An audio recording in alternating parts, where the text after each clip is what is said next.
O Velho Testamento está se cumprindo nos nossos dias. Livro de Ageu, mãos à obra.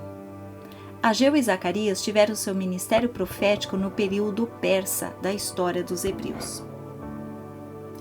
Ageu foi testemunha ocular da destruição do templo e também foi levado ao exílio, mas retornou por volta do reinado do rei Dario. Portanto, ele tinha por volta de uns 80 anos quando iniciou seu curto ministério profético. Nem todos os exilados desejavam retornar para sua pátria, Jerusalém, pois haviam estabelecido raízes em sua nova terra, a Babilônia. Alguns tinham se tornado prósperos comerciantes e já estabelecido sua família com filhos e netos nascidos fora de Jerusalém. O apego pela sua casa, seus pertences, seus comércios os impediam de voltarem para sua própria pátria e ainda mais reconstruir um templo para Deus.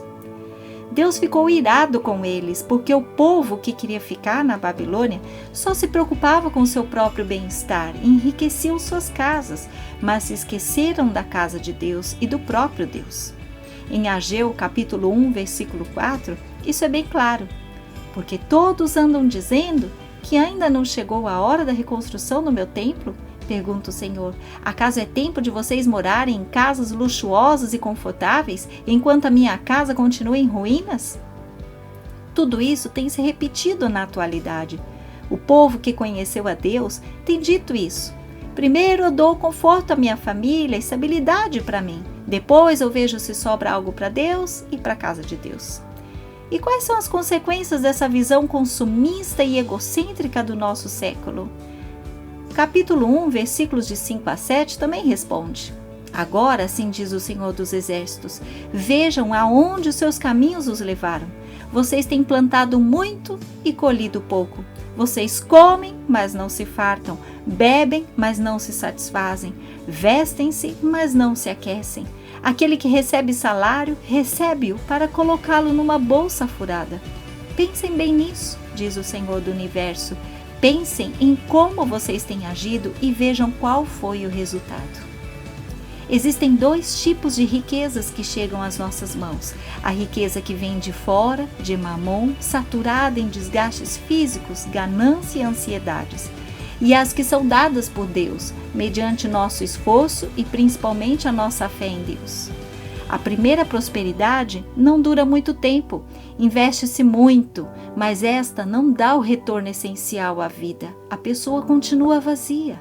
A segunda, que vem de Deus, é eterna. Ela se multiplica sem explicações naturais. O rendimento é sobrenatural e ela dá o retorno com paz e segurança. Sim, essa segurança que só o dono do ouro e da prata pode dar. O povo de Deus ficou cativo por mais de 50 anos num país pagão e poucos se mantiveram puros da idolatria. Foi por esse motivo que Deus usou a vida do profeta Ageu para insistir que o povo não se afastasse dele, não se misturasse com os costumes pagãos.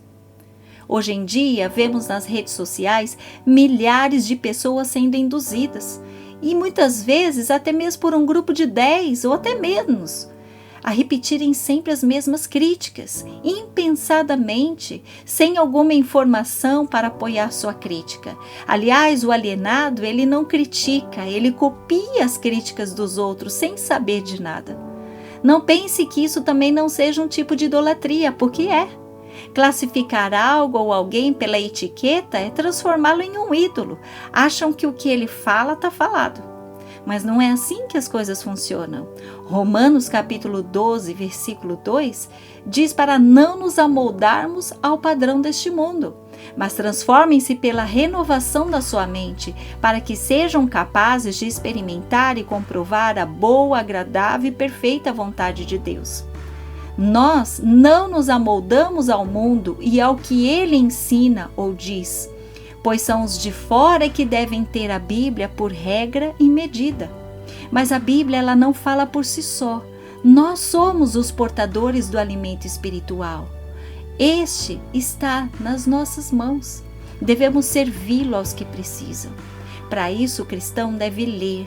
O cristão deve se informar, se atualizar e Deus dará sabedoria.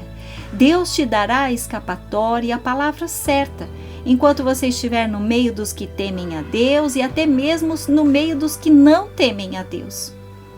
O mal circulava lá no ano de 522 a.C., mas este é o mesmo mal do nosso século, do século 21.